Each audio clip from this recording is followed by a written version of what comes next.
Hello everyone, how are you all? I hope you all are good. So from last 3 days I didn't post any video because of some problem. ठीक है, तो आज हम अपना आगे का topic start करेंगे. ठीक है, इन बिजनेस टर्म्स. फाइन. अब देखिए हमने पिछला टॉपिक अपना क्या करा था, पिछला chapter emerging modes of business पूरा कंप्लीट फिनिश कर दिया था. ठीक है, so today we will start a new chapter which is social responsibilities of business and business ethics. ठीक है, हम क्या पढ़ेंगे किसके बारे में, सोशल रिस्पॉन्सिबिलिटीज के बारे में. ठीक है, this is our new chapter. See what are social responsibilities. ठीक है, अब देखिए इट कैन बी डिफाइंड, इतना तो आपको समझ में आ रहा होगा कि सोशल रिस्पॉन्सिबिलिटी है तो it will be towards society. ठीक है, हमारी सोसाइटी के टुवर्ड्स क्या रिस्पॉन्सिबिलिटीज होती है हमारी, वो है. ठीक है, it can be defined as the obligation of the business to take decisions and perform those actions which are considered desirable in respect of objectives and values of own society, of our society. ठीक है, इसका मतलब क्या होता है कि जो business है हमें ऐसे करना चाहिए कि जो हमारी सोसाइटी है उसको कोई भी हार्म ना हो. जैसे कि मान लीजिए हम कोई बिजनेस कर रहे हैं, कोई फैक्ट्री चला रहे हैं, तो उससे क्या होता है, बहुत सारा पॉल्यूशन होता है. तो बहुत सारे रूल्स एंड रेगुलेशंस होते हैं, लॉज होते हैं जो कि हमें फॉलो करने ही करने पड़ते हैं. ठीक है, तो ऐसी चीजें करनी है हमें जो कि हमारी सोसाइटी को क्या हो, हार्म ना हो. तो वही क्या होती है, हमारी सोशल रिस्पॉन्सिबिलिटीज होती है टुवर्ड्स सोसाइटी. ठीक है, कि जो भी हम बिजनेस कर रहे हैं या जो भी चीजें कर रहे हैं वो क्या हो, उससे हमारी सोसाइटी को कोई भी हार्म ना हो. Fine. So now social responsibilities. अब देखिए हमारी 4 तरह की सोशल रिस्पॉन्सिबिलिटीज होती है. First one is economic, legal, ethical and discretionary. ठीक है, डिस्क्रिशनरी देखिए क्या होता है, पहले हम डिस्क्रिशनरी पढ़ेंगे. ठीक है, obligations assumed by enterprise voluntarily. ठीक है, मतलब कि वॉलंटियर. ठीक है, अपनी इच्छा से जो हम सोसाइटी के लिए करते हैं उसको क्या बोलते हैं हम, डिस्क्रिशनरी. ठीक है, अब देखिए जैसे कि मान लीजिए कोई बिजनेस कर रहे हैं हम. ठीक है, अब हमने मान लो किसी ओल्ड एज होम को क्या करा, थोड़ा सा डोनेशन दे दिया, चैरिटी दे दिया, या फिर किसी अनाथ आश्रम में जो होता है उसको दे दिया. तो वो क्या होता है कि हम अपनी इच्छा से कर रहे हैं वो चीजें, डोनेशन. कोई हम पे बाउंडेशन नहीं कि हाँ आपको करना ही है, कोई ऐसा लॉ नहीं बना हुआ है कि आपको करना है. वो चीजें हम अपनी इच्छा से कर रहे हैं. ठीक है, तो वो सारी चीजें किसमें आती हैं, डिस्क्रिशनरी में. ठीक है, नेक्स्ट वन इज एथिकल. अब देखिए कुछ हमारी एथिकल रिस्पॉन्सिबिलिटीज होती है, means behaviour expected from firm but not defined in law.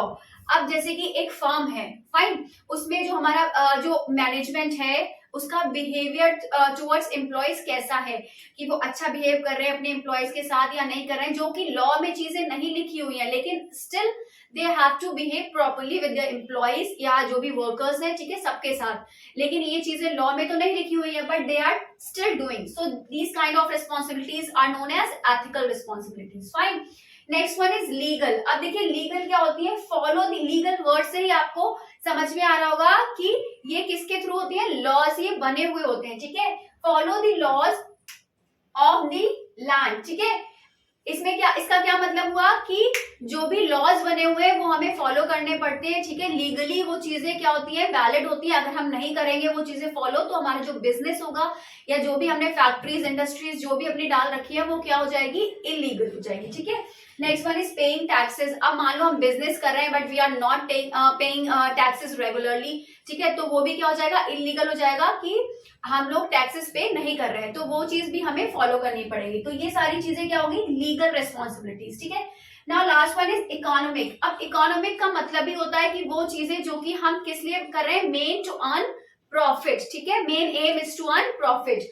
Production of goods and services as per demand of earn profits. ठीक है, जो गुड्स और सर्विसेज का प्रोडक्शन होगा वो किस बेस पे होगा, टू अर्न प्रॉफिट. जो अगर हमें प्रॉफिट नहीं होगा तो क्या हम कोई बिजनेस करेंगे, नहीं करेंगे. ठीक है, जिस चीज में हमें ज्यादा से ज्यादा प्रॉफिट होगा, ठीक है, वही स्टेप्स हम लेंगे और वही सारी चीजें करेंगे. तो इसका मेन एम यही होता है next one is genuine profit. अब जेन्युइन प्रॉफिट्स का मतलब क्या हुआ कि ये नहीं है कि हम कस्टमर को जो एक्सपायरी प्रोडक्ट्स हो रहे हैं वो बेच रहे हैं, या फिर हम उनको कोई मतलब झूठ बोलकर प्रोडक्ट सेल कर रहे हैं, या फिर कोई गलत प्रोडक्ट सेल कर रहे हैं। तो ये सारी चीजें क्या होंगी, ये सारी चीजें जेन्युइन नहीं होंगी। तो प्रॉफिट शुड बी जेन्युइन, ठीक है, जेन्युइन प्रॉफिट होना चाहिए। हर चीज क्या होनी चाहिए, it should be in a correct way and it should be legal, ठीक है।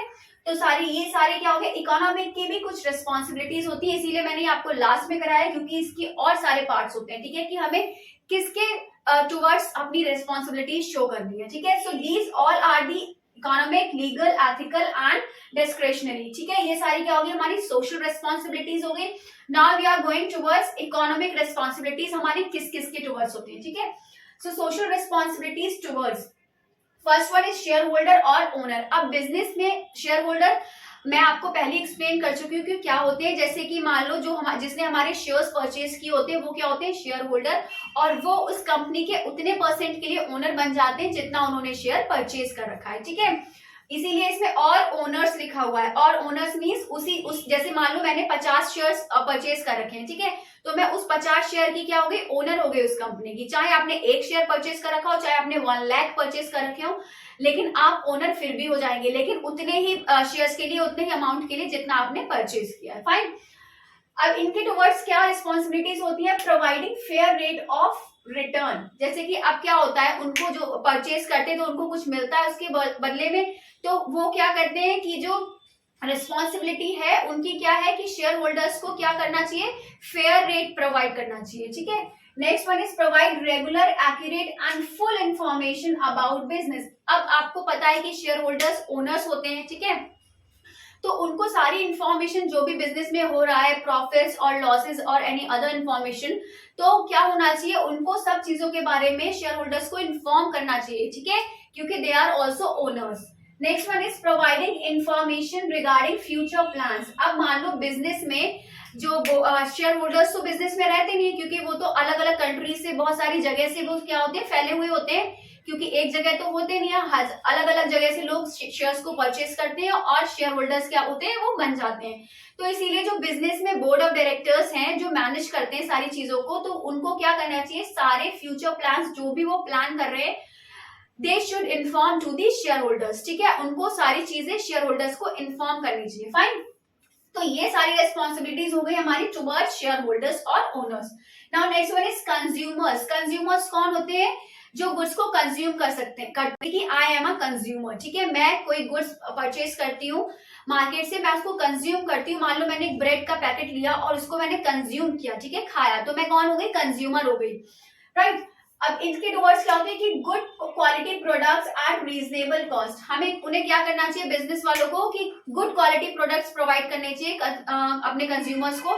अब मैंने अभी जैसे ब्रेड का एग्जांपल दिया था, मान लो मैं 10 दिन पुराना ब्रेड का पैकेट ले आई, तो वो क्या होगा, वो हमारे लिए हेल्दी नहीं होगा, ठीक है, उससे हमारी तबियत खराब हो सकती है। तो उनको क्या करना चाहिए, गुड क्वालिटी प्रोडक्ट्स प्रोवाइड करने चाहिए एट अ रीजनेबल रेट। ये नहीं है कि ब्रेड का पैकेट 10 का है और वो 50 का दे रहे हैं, तो ये रीजनेबल रेट नहीं हुआ, ठीक है। Next one is not to follow unfair trade practices. Not to follow unfair trade practices, जैसे कि मैंने भी पीछे भी बताया था आपको कि जो गलत चीजें हैं, जो गलत तरीका है, वो उनको नहीं करना है, ठीक है। मान लो उन्होंने वही एक्सपायरी वाला ब्रेड दे दिया मुझे, तो उससे तो मेरी तो तबियत खराब हो जाएगी, ठीक है, तो क्या होगा, हम लोग क्या दोबारा उस शॉप पे जाएंगे, नहीं, इससे उनका भी बिजनेस खराब होगा और जो उनकी जो हमारी तबियत वगैरह है वो भी खराब हो सकती है, ठीक है। तो सारी क्या होनी चाहिए, चीजें जेन्युइन होनी चाहिए। Then third one is ensure regular supply of goods. अब मान लो आप गए, एक दिन तो उन्होंने आपको प्रोडक्ट दे दिया, अब अगले दिन दोबारा आपको अच्छा लगा वो चीज, तो आप दोबारा लेने गए, तो उन्होंने कहा नहीं हमारा तो प्रोडक्ट खत्म हो गया, तो वो चीज नहीं होनी चाहिए। कि आपका जो सप्लाई होना चाहिए वो रेगुलर होना चाहिए, जिससे कि आपका बिजनेस बना रहे। वरना अगर क्या होगा, जैसे कि हम लेने गए, दूसरे दिन मिला ही नहीं, तो हम लोग तो ये कहेंगे कि हाँ उसके यहाँ तो प्रोडक्ट है ही नहीं, तो उसके यहाँ जाना बेकार है। तो इसीलिए क्या होगा, उनका बिजनेस भी खराब हो जाएगा और हम लोग क्या करेंगे, हम लोग को तो दूसरी जगह से मिल जाएगा बट उनका बिजनेस खराब हो जाएगा। इसीलिए क्या करना चाहिए उनको, कि रेगुलर सप्लाई करना चाहिए गुड्स का, fine. Next one is workers. अब वर्कर्स के टुवर्ड्स क्या होता है, प्रोवाइड हेल्दी वर्किंग कंडीशंस। अब देखिए वर्कर्स क्या होता है, रेगुलर काम करते हैं, बहुत सारी फैक्ट्रीज में वर्कर्स काम करते हैं, तो कहीं कहीं मशीन का काम होता है, सब कुछ होता है, तो उनको क्या करना चाहिए कि हेल्दी वर्किंग कंडीशंस देनी चाहिए, जिससे कि कोई भी इफेक्ट ना हो उन पर, कोई एक्सीडेंट्स ना हो, तो सारी चीजें उनको देखकर करनी चाहिए, ठीक है। Next one is providing opportunities to workers for meaningful work, ठीक है। उनको बहुत सारी अलग अलग तरीके की अपॉर्चुनिटीज प्रोवाइड करनी चाहिए जिससे कि उनकी क्या हो, ग्रोथ हो। Fine. Next one is providing fair wages and fair deals, मतलब कि जो जैसे कि जो वर्कर्स होते हैं उनको क्या मिलता है, वेजेस, जो उनको जो पैसा मिलता है काम करने का उसको हम वेजेस बोलते हैं, और जो एम्प्लॉयज होते हैं उनको क्या मिलता है, सैलरीज, ठीक है। जैसे आई एम एन एम्प्लॉय, तो मुझे क्या मिलेगी, सैलरी मिलेगी, और जो वर्कर्स होंगे उनको क्या मिलेगा, वेजेस मिलेंगे, ठीक है।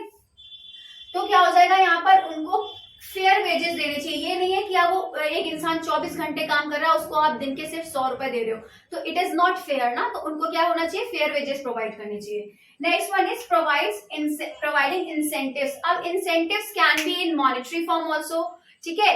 अब इंसेंटिव क्या हो सकते हैं, मॉनेटरी फॉर्म में भी हो सकते हैं, और ऐसे भी हो सकते हैं कि आपने उनको कोई फैसिलिटी ऐसी प्रोवाइड कर दी जो कि क्या हुई, उनके लिए एक इंसेंटिव बन गई है, जो उनके लिए बेनिफिशियल हो गई, ठीक है। तो इंसेंटिव प्रोवाइड करना उनको बहुत जरूरी होता है, इससे वो क्या होता है, मोटिवेट होते हैं वो लोग, ठीक है। नेक्स्ट वन इज ये हमारे वर्कर्स के हो गए। Next one is towards government. अब गवर्नमेंट के टुवर्ड्स क्या रिस्पॉन्सिबिलिटीज होती है, रिस्पेक्ट द लॉ, मतलब कि गवर्नमेंट ने जो भी लॉज बनाए हैं, रूल्स बनाए, रेगुलेशंस बनाए, जैसे कि ट्रैफिक के बहुत सारे रूल्स रेगुलेशंस होते हैं। यहाँ हालांकि बिजनेस से कोई इसका मतलब नहीं है, but I am giving an example. तो जो भी रूल्स रेगुलेशंस की हमें आपको बिजनेस के लिए ये स्टेप फॉलो करना है, तो क्या होगा, we have to follow that rules and those rules and regulations, क्योंकि अदरवाइज हमारा बिजनेस क्या हो जाएगा, इलीगल हो जाएगा, ठीक है। वो हमारी रेस्पॉन्सिबिलिटी है कि हमें वो जो भी लॉज बने हुए वो हमें क्या करने हैं, फॉलो करने हैं। Next one is not to create pollution. अब पॉल्यूशन क्या हो गया, जैसे कि फैक्ट्रीज होती है बहुत सारी, ठीक है। अब उसमें बहुत सारा क्या होता है, काम होता है, उसमें जो पॉल्यूशन होता है वो लोग जगह जगह फेंक देते हैं। अब ऐसा बहुत कम हो गया है, लेकिन तो उससे क्या होता है, बहुत सारा पॉल्यूशन फैलता है। अब मैंने पॉल्यूशन यहाँ से यहाँ आपको लिखा है कि पॉल्यूशन क्या होता है, ये सबको ही पता होगा। Harmful substances in the environment is known as pollution. जो सब्सटेंसेस क्या होते हैं, कूड़ा कचरा जो हमारे लिए क्या होते हैं, हार्मफुल होते हैं, वो जब सड़ जाता है उससे क्या होता है, बहुत सारे बैक्टीरिया क्रिएट होते हैं, तो वो सारी चीजें हमारे लिए हार्मफुल होते हैं। कितने तरह के पॉल्यूशन होते हैं, 4 टाइप्स ऑफ पॉल्यूशन, ठीक है। एयर पॉल्यूशन मतलब कि जो क्या होता है, जैसे व्हीकल्स होते हैं, तो जो व्हीकल हमारा वो धुआं वगैरह उसका जो भी निकलता है, उससे एयर में क्या होता है, पॉल्यूशन फैलता है, ठीक है। तो वो हमारा हो गया एयर पॉल्यूशन। वाटर पॉल्यूशन में जैसे कि जो फैक्ट्रीज हो गई, इंडस्ट्रीज हो गई, उन्होंने अपना सारा कचरा क्या कर दिया, पानी में डाल दिया। आप लोग जैसे देखते होंगे हमारे घर में पूजा वगैरह होती है, तो उसका जो भी सामान होता है हम लोग क्या करते हैं, उसमें फेंक देते हैं, तो वो चीजें भी हार्मफुल होती हैं। Fine. Next one is land pollution. Land pollution means जो रोड पे कचरा वगैरह पड़ा रहता है, वेस्ट पड़ा रहता है, डस्टबिन होने के बाद भी लोग थ्रो कर देते हैं, तो वो चीजों से क्या होता है, हमारा लैंड पॉल्यूशन क्रिएट होता है। नॉइज पॉल्यूशन क्या होता है, जैसे कि जो व्हीकल्स होती हैं उसका जो साउंड होता है, ठीक है, तो वो क्या करता है, नॉइज पॉल्यूशन क्रिएट करता है। तो ये सारे हमारे पॉल्यूशन हो गए, ठीक है। अब नेक्स्ट वन क्या है, टू पे टैक्सेस रेगुलरली एंड लोन्स। अब जो भी हमने लोन लिया है या जो भी हमारे टैक्सेस हैं वो हमें क्या करना चाहिए, we should pay it regularly, ठीक है, क्योंकि ये हमारे लॉ में लिखा है कि जो भी हम कर रहे हैं उससे हमारा जो भी टैक्स बनता है, जितना भी अर्निंग है उसके अकॉर्डिंग टैक्स बनता है, तो वो हमें क्या करना चाहिए, रेगुलरली पे करना चाहिए। Next one is to behave as a good citizen. अब to behave as a good citizen मतलब कि जैसे कि लोग इतने क्राइम्स करते हैं, बहुत सारी चीजें करते हैं, तो वो क्या हो गया, उनका बिहेवियर अच्छा नहीं है हमारी सोसाइटी के लिए, ठीक है।